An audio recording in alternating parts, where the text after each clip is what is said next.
الدايت اللي بيحرق الدهون ويدمر الجسم في نفس الوقت. الحقيقة الكاملة عن الكيتو دايت. من الآخر، الكيتو دايت بقى ترند عالمي، بس هل هو فعلا الحل السحري لحرق الدهون ولا فخ كبير للجسم على المدى الطويل؟ في الفيديو ده هنجاوب على كل الأسئلة تخص الكيتو دايت. داك، ايه هو الكيتو دايت أصلا؟ ببساطة جدا الكيتو دايت نظام غذائي بيعتمد على تقليل الكربوهيدرات جدا، أوقات أقل من 50 جرام في اليوم، وزيادة في الدهون بشكل كبير. الفكرة ايه؟ ان الجسم بدل ما يعتمد على السكر للطاقة يبدأ يستخدم الدهون كمصدر طاقة وينتج مادة اسمها كيتونز، ودي بنسميها حالة الكيتوسيس. يعني الجسم يخش في وضع حرق الدهون مستمر. حلو قوي صح؟ بس استنى شوية لأن لسه التفاصيل جاية. طب وازاي الجسم يخش في الحالة دي؟ لما الكربوهيدرات تقل جدا البنكرياس يقلل إفراز الأنسولين، والجسم يبدأ يحرق دهون من الكبد ويحولها لكيتونز، والكيتونز دي بتتحول للوقود الجديد للمخ والعضلات بدل الجلوكوز. بس العملية دي مش سهلة، بتحتاج توازن دقيق جدا، خصوصا لو انت بتعاني من أمراض معينة. طب مين اللي مناسب يعمل الكيتو دايت ده؟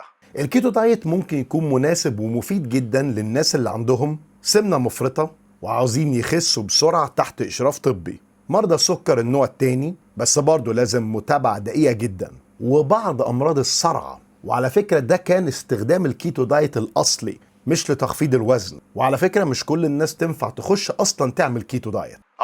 طب ومين اللي ما ينفعش يعمله؟ في ناس كتير لازم تبعد عنه، زي مرضى الكبد والكلى، الناس اللي بيعانوا من مشاكل في الغدة الدرقية، أو الرياضيين قوي اللي بيعتمدوا على مجهود عالي، لأن الطاقة بتقل جدا في البداية، وغير إن نسبة البروتين في الأكل قليلة. وجزء أخير مهم بقى الناس اللي بيعانوا من اضطرابات الأكل، الكيتو ممكن يسوق الحالات دي. طب إيه مميزاته؟ ليه ناس كتير بتحبه وبقى ترند؟ هو مفيش شك إن الكيتو بيخسس بسرعة جدا، وده لأن الجسم بيحرق الدهون مباشرة. كمان بيساعد جدا يقلل الشهية وتحسين سكر الدم، وبعض الناس بتحس بتركيز أعلى جدا لما الجسم يكون في حالة الكيتوسيس. وكمان أكل الدهون في الكيتو دايت يدي إحساس بالشبع مدة طويلة جدا، فمش بتحس إنك جعان طول الوقت. طب وعيوب الدايت ده إيه؟ هنا بقى نيجي للمفاجأة.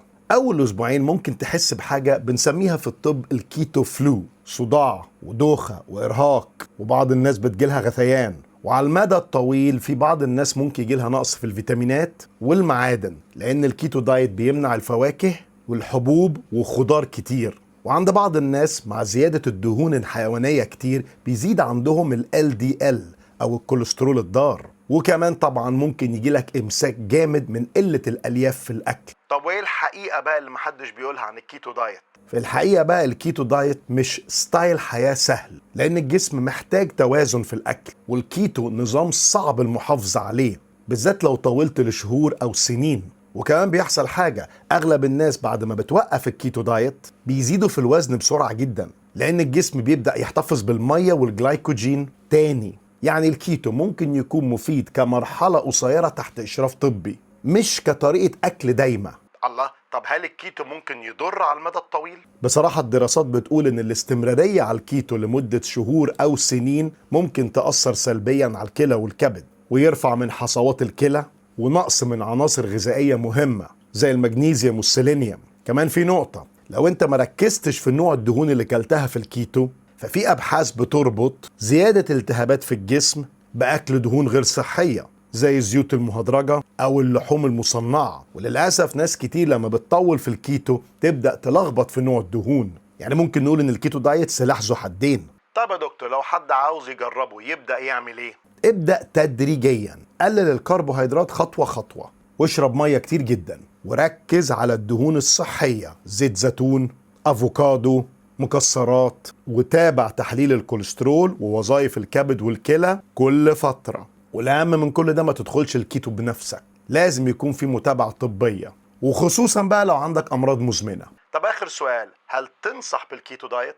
بصراحة الكيتو ممكن يكون سلاح قوي جدا ويدي نتائج ممتازة لو اتعمل بطريقة علمية وتحت إشراف طبي، لكن اوعى تفتكر انه حل سحري، وزي ما قلت مش مناسب للجميع. اهم حاجة لما تيجي تخس انك تستخدم نظام تقدر تعيش عليه على المدى الطويل، مش اللي يخسسك بسرعة وبعدين يضرك بعد كده.